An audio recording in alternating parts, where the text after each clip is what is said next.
দক্ষিণবঙ্গের বৃহত্তম মেলা, প্রতিদিন লাখো মানুষের ভিড় থাকে এই মেলাতে। আর এই মেলা দেখার জন্য আমরা বের হয়ে পড়েছি। তবে আজকে এই মেলাতে কি কি থাকছে সেগুলো পুরো ভিডিওর মধ্যে থাকবে। তো চলুন কথা না বাড়িয়ে ভিডিওটা শুরু করা যাক। আসসালামু আলাইকুম ফ্রেন্ডস, আশা করি আপনারা সবাই ভালো আছেন। আপনাদের দোয়াতে ইনশাআল্লাহ আমিও অনেক ভালো আছি। আবারও হাজির হয়ে গেলাম নতুন একটি ব্লগস ভিডিও নিয়ে। আমি আরিফ, JS আর বাইকার ভাই আরিফ। আজকে রাতের মধ্যে বের হয়েছি, তাই খুব বেশি একটা ভিডিও দেখাতে পারবো না। তবে রাস্তার সাইডে যে দুটো শিং দেখা যাচ্ছে, এই শিংটি গরুর শিং মনে করবেন না, এটি হলো মেলার গেট। ওকে, তাই না? হ্যাঁ, ঠিক তাই। তবে এখনও যারা গেট থেকে চিনতে পারেননি তাদের জন্য কিছুক্ষণ পরে নিয়ে আসছি। তবে 45 কিলো বাইক চালিয়ে আসছি এখানে। তবে বাইকারদের উপর একটা জুলুম হয়ে যায়, এখানে 80 টাকা লাগে একটা বাইক রাখতে হলে। তবে আরও কয়েক জায়গাতে শুনেছি নাকি 90 টাকা মতো লাগে। তবে এটা একদম রীতিমতো আমাদের উপরে জুলুম ছাড়া আর কিছুই না। তবে যে ভাই নিয়াজরা এখন পর্যন্ত চিনতে পারেনি তাদের জন্য শুধু এইটুকুই, আমরা এখানে চলে আসছি। তবে এবার আমরা এখানে ঢোকার জন্য কিছুক্ষণ অপেক্ষা করলাম, কয় টাকা করে সেটা জানার চেষ্টা করলাম। জানার পরে আমরা ঢুকতে চাইলাম ভিতরে, কিন্তু ঢোকার সময় শুনলাম যে শুধুমাত্র বাড়ির ভিতর দিয়ে ঘুরে আসতে হবে, জাদুঘর নাকি দেখতে পারবো না। তাই তো আর ওর ভিতরে না ঢুকে আমরা এবার চলুন তাহলে মেলার মাঠটি ঘুরে। এটা মেলার নামটি দেখে খুব ভালোই লাগলো, কি মধুন আমাদের জন্য অপেক্ষা করছে। মেলার গেটে আগাতে এখানে ট্রাফিক পুলিশ দেখে আমার বুকের ভিতর ধুপ করে উঠলো।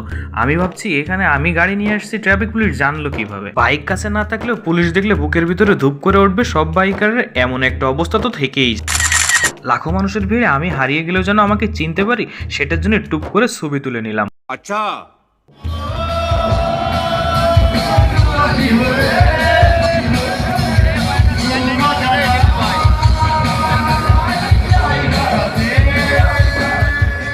মেলার মাঠে ঢুকে একটু কনসার্ট দেখলাম। কনসার্ট দেখে শরীরটাকে গরম করে নিয়ে এবার মধুর উদ্দেশ্যে বের হয়ে পড়লাম দৌড়াজানায় হারিয়ে যাবার জন্য। তবে সব মেলাতেই যেমনটা স্টল থাকে, এখানেও ঠিক তেমন স্টলগুলোই রয়েছে। আজকের এই মেলাটি সম্পর্কে একটু ধারণা দিব, যদিও আপনারা সবাই জানেন, তারপরও আমার কাছে যেটা মনে হলো একটু জানানো উচিত। গুণী ব্যক্তির 201তম জন্মবার্ষিকী, বলছি মধুর কথা। আগে পিছনে সবকিছু কেটে দিয়ে মধুকেই রাখা হলো। যাই হোক, মাইকেল মধুসূদন দত্ত একজন কবি ও সাহিত্যিক। তিনি জন্মগ্রহণ করেন 25শে জানুয়ারি 1824 খ্রিস্টাব্দে যশোরের সাগরদাড়ি ইউনিয়নে। তিনি 49 বছরে মৃত্যুবরণ করেন 29শে জুন 1873 খ্রিস্টাব্দে ভারতের কলকাতাতে। 49 বছরে অনেক কবিতা, নাটক লিখেছেন। তিনি ছিলেন একজন ব্রিটিশ ভারতীয় নাগরিক।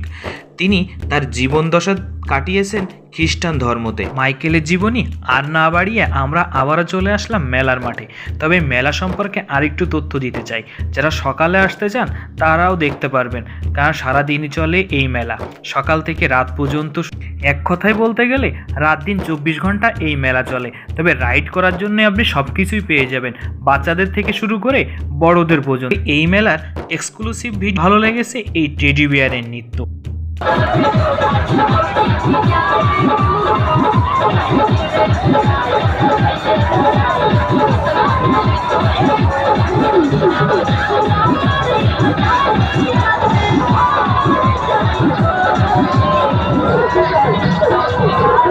তার চাইতে সবগুলোই ছিল কমন, যেগুলো আমি অন্য অন্য মেলাতেও দেখি, তবে সেগুলাই এখানেও ছিল।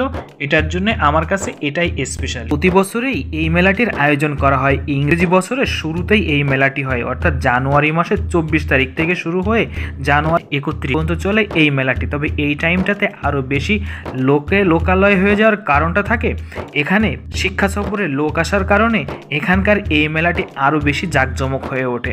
আর এই জাঁকজমক হয়ে ওঠার পেছনে অনেক বেশি আনন্দ এবং ভালোবাসা কাজ করে। এই মেলার আরো সৌন্দর্য বেড়েছে কপোতক্ষ নদের কারণে।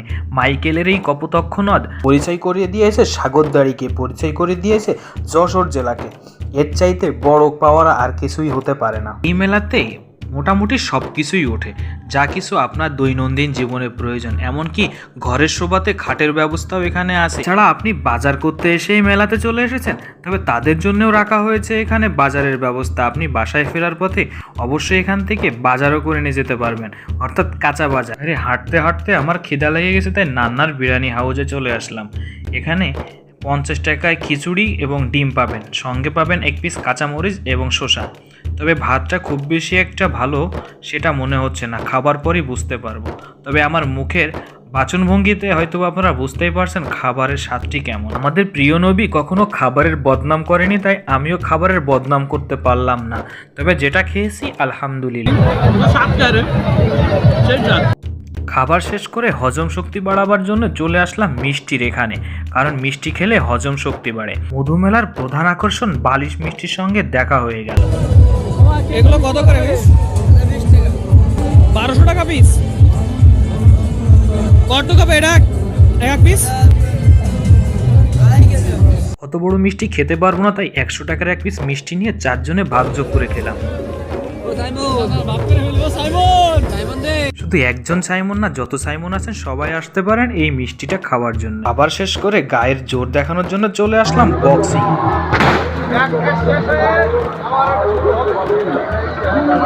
25 সালের এই মধুমেলাকে কেন্দ্র করে জুলাই বিপ্লবের কর্নারও রাখা হয়েছে আবু সাঈদের সেই স্মৃতিগুলো, মুগ্ধ স্মৃতিগুলো, এবং এই শহীদ হয়েছিলেন সকল বর্বরতাকে ফুটিয়ে তোলা হয়েছে এই কর্নারের মাধ্যমে। বকবক করতে করতে ব্লগসের একদম শেষ প্রান্তে চলে এসেছি। যদি ভালো লাগে অবশ্যই লাইক, কমেন্ট, শেয়ার এবং সাবস্ক্রাইব তো মাঝবি। যদি পেজ হয়ে থাকেন অবশ্যই ফলো দিতে ভুলবেন না। দেখা হবে নেক্সট কোনো ব্লগস নিয়ে। আল্লাহ হাফেজ।